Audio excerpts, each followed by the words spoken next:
My name is Leila Anderson, and if you asked anyone who knew me a few years ago, they'd tell you I had the kind of life most girls dream about. I was 28, living in Houston, Texas, working as a freelance illustrator. I wasn't rich, but I was doing what I loved, filling my days with creativity, cozy coffee shops, and dreams of starting a family with the man I thought I would spend forever with. His name was Daniel. We met during my senior year of college, and he was that kind of guy who just radiated confidence. Not the cocky kind, but the type that made you feel like when he looked at you, you were the only person in the room. He was a mortgage broker, always talking about his big plans, the houses we'd buy together, the vacations we'd take, the future he was so excited to build. We'd been together for 3 years. 3 years of inside jokes, of Sunday brunches, of cooking pasta at midnight when neither of us could sleep. And after all that time, I was sure the next step was coming. The ring, the proposal, the moment when the man who'd stolen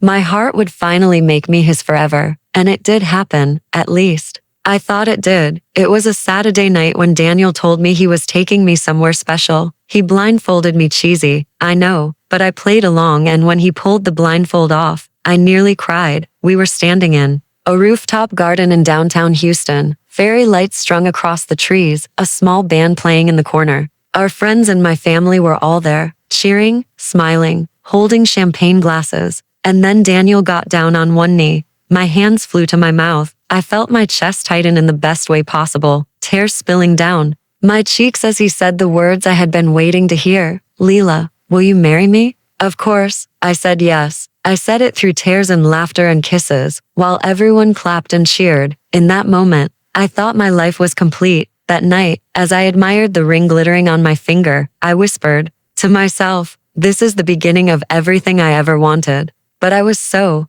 wrong. Later, after the speeches and the toasts, after I'd hugged half the people in the room and laughed until my cheeks ached, I stepped outside for a breather. My heels were killing me, and my phone barely had a signal. So I thought I'd sneak into the courtyard to send a text to my best friend who couldn't make it. That's when it happened. I froze the second I turned the corner. There, under the soft glow of string lights, was my younger sister, Anna, and Daniel, locked in a kiss so passionate, so desperate, it felt like I'd stepped into someone else's nightmare. Anna, my sister, the girl I grew up sharing clothes with, laughing with, the one who used to braid my hair before school. She had her hands tangled in Daniel's hair, and he was holding her like she was the love of his life, not me, not the woman he had just proposed to an hour earlier. I swear, my whole body went numb. My stomach dropped so hard I thought I might be sick right there on the pavement. I wanted to scream. I wanted to run, but I couldn't move. Then Anna opened her eyes. She saw me. For a split second, her face showed guilt. But then, unbelievably, it hardened into defiance, like I was the one intruding. Daniel turned too, his lips wet, his face pale when he realized I'd caught them. Leila, wait, it's not what you think, he stammered, but the words sounded like knives. Not what I think. He'd just asked me to be his wife, and now he was kissing my sister like I didn't exist. My heart shattered into pieces I couldn't even gather. I didn't wait for excuses. I turned and ran, my heels clattering against the stone as tears blurred my vision. I didn't stop until I reached my car. I don't even remember the drive, just the ache in my chest and the way my hands trembled on the steering wheel. I checked into a cheap hotel. That night, still in my engagement dress, mascara streaked down my face, I collapsed on the bed, the glitter of the ring catching the neon glow from the window. I wanted to rip it off, throw it across the room, but I couldn't. I couldn't even process what I had seen. Then the text started, first from Anna. Leila, I'm sorry, she wrote. I didn't want you to find out this way. I love him. Please understand. Understand? She had stolen the man I loved and expected me to accept it. Then from Daniel, I proposed because I thought it would fix things, he admitted. But the truth is, I'm in love with Anna. I'm sorry, but we're meant to be. I can't even describe the pain of reading those words. 3 years of my life,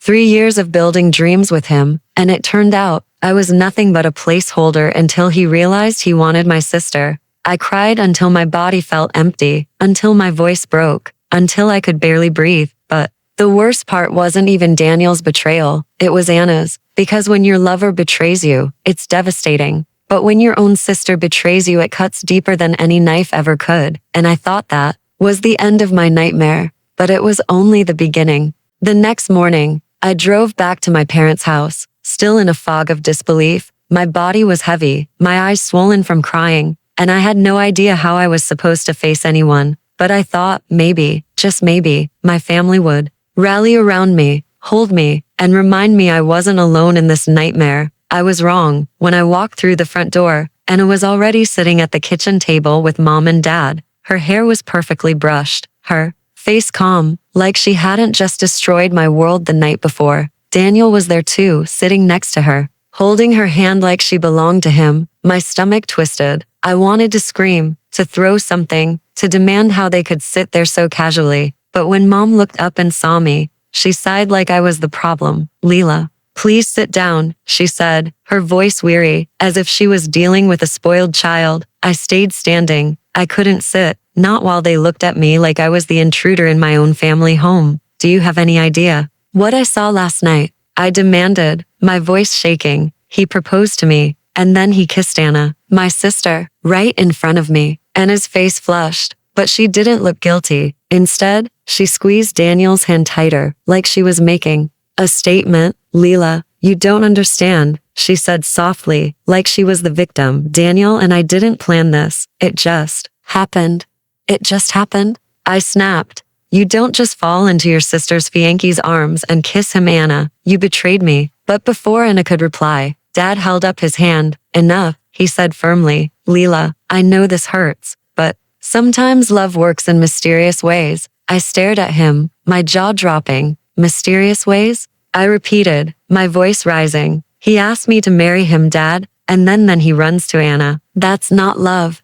That's betrayal." But they didn't see it that way, or maybe they didn't want to. Mom leaned forward, her voice sharp. "You've always been dramatic, Leela, always so sensitive," she said. "Anna and Daniel are in love, and we can't punish them for following their hearts." My heart pounded in my ears. I couldn't believe what I was hearing. My parents weren't just dismissing me, they were siding with Anna and Daniel, choosing their so-called love over my pain. I felt like the floor had dropped out beneath me. I was abandoned, not just by my fiancé, not just by my sister, but by my entire family. "So, what about me?" I whispered, my throat dry.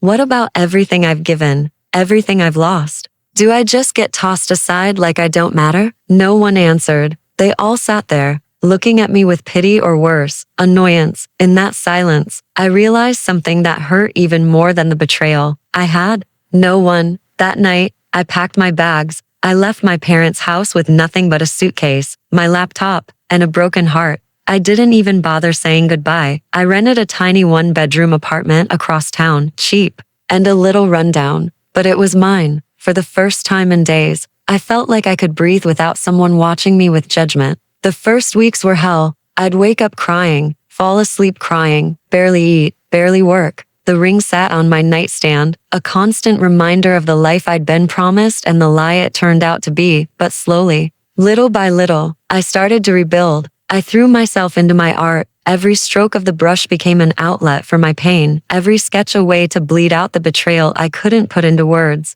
My freelance work grew clients, loved the raw emotion in my illustrations, and for the first time, my income actually started to rise. I also began taking care of myself again. At first, it was small things: cooking a real meal, going for a walk, cleaning my little apartment. Then it became bigger steps: joining a yoga class, meeting other artists, opening myself up to people who didn't know my history, who saw me as more than a broken woman. And slowly, the shattered pieces of me began to form something new. Months passed. I heard through distant relatives that Anna and Daniel had moved in together. They flaunted their relationship like it was the most beautiful love story ever told. My parents supported them, even helped them financially, while I was left out of every family gathering. At first, it hurt, seeing photos on social media of family barbecues I wasn't invited to, holidays where Anna and Daniel were front and center, smiling like they hadn't destroyed me. But over time, that hurt turned into something else, a quiet strength, a resolve. I didn't need them. I didn't need people who could turn their backs on me so easily. I built my career, my friendships, and my peace without them. And for a while, I thought maybe that was the end of my story, that I had lost my family but gained myself. But life has a strange way of circling back, and sometimes the people who break you the most eventually come crawling back when they realize the consequences of their choices. I didn't know it then, but Anna and Daniel's perfect little love story was about to crumble, and when it did, they would come knocking on my door, begging for my help, and that's when my chance for revenge would finally arrive. Time has a way of revealing the truth, even when people try to hide it. 2 years passed, and in that time, I built a life that was mine alone. My freelance art turned into a full-fledged business. I hosted gallery shows, collaborated with brands, and for once, money was no longer a constant fear. My little apartment became a home, filled with plants, sunlight, and laughter from the new friends who had become my chosen family. I had scars, yes, but I had grown stronger. Around them, tougher, wiser, and far less naive. And then, just when I thought I had put the past completely behind me, the past came knocking. It was a Tuesday afternoon when I heard the knock on my apartment door. I wasn't expecting anyone, so I hesitated, my brush still wet with paint. When I opened it, my heart nearly stopped. Standing there was Anna. Her hair was a mess, her face pale, her eyes red and swollen. She looked nothing like the sister who had once stolen everything from me, and behind her was Daniel, his once confident smirk replaced with a defeated, hollow expression. I froze, gripping the doorframe. Memories flooded back all at once: the proposal, the kiss, the betrayal, the nights I spent crying alone. Leela, Anna whispered, her voice trembling. Please, we need your help. My first instinct was to slam the door, but curiosity, and maybe a little hunger for closure, made me step aside. They walked in, awkward, fragile, as if the air itself was too heavy for them. I crossed my arms, standing tall, waiting. What do you want?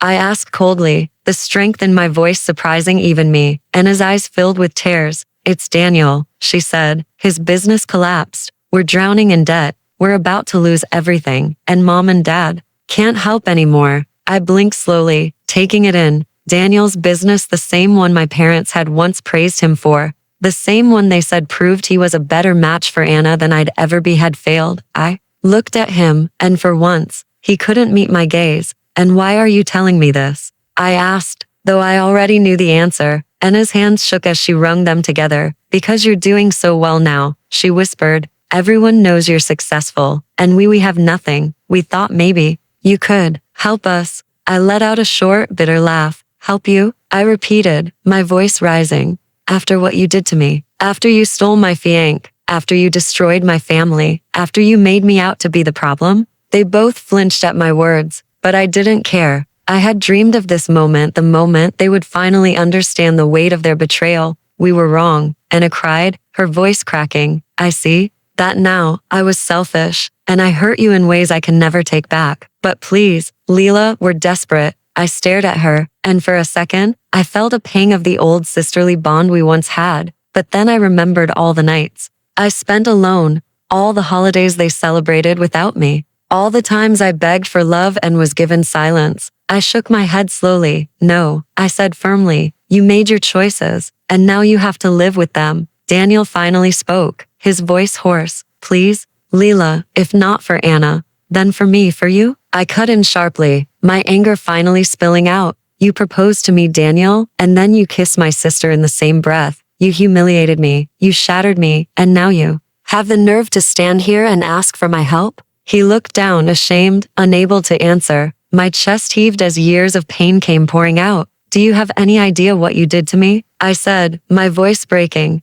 I thought I was worthless. I thought I didn't deserve love. I rebuilt myself from ashes because of what you did, and you think you can just come back and take from me again? Anna sobbed openly now, her mascara streaking down her face. Please, Leela, you're our only hope. I walked to the door, opened it wide, and gestured for them to leave. My hands were steady, my heart strangely calm. I'm not your savior, I said coldly, and I'm not your family anymore. They hesitated, staring at me like they didn't recognize the woman standing in front of them. And in truth, they didn't. I wasn't the broken girl they had left behind. I was stronger now, sharper, untouchable. Get out, I said quietly, and finally, they left. The door clicked shut behind them, and for the first time in years, I felt free. I leaned against the door, my chest heaving, tears running down my face. But these weren't the tears of grief I had once known. They were tears Of release, of justice, of revenge. My revenge wasn't loud. It wasn't dramatic. It wasn't the kind you see in movies. It was simple. It was denying them the comfort they had denied me. It was refusing to save the people who had once thrown me away. And as I wiped my cheeks, I realized something even more powerful. I didn't need revenge to define me anymore. I had already won by surviving, by thriving, by becoming more than they ever believed I could be. I walked back into my apartment, the sunlight spilling across my canvas, and for the first time, I smiled with peace in my heart. They had lost me forever, and I had finally found myself.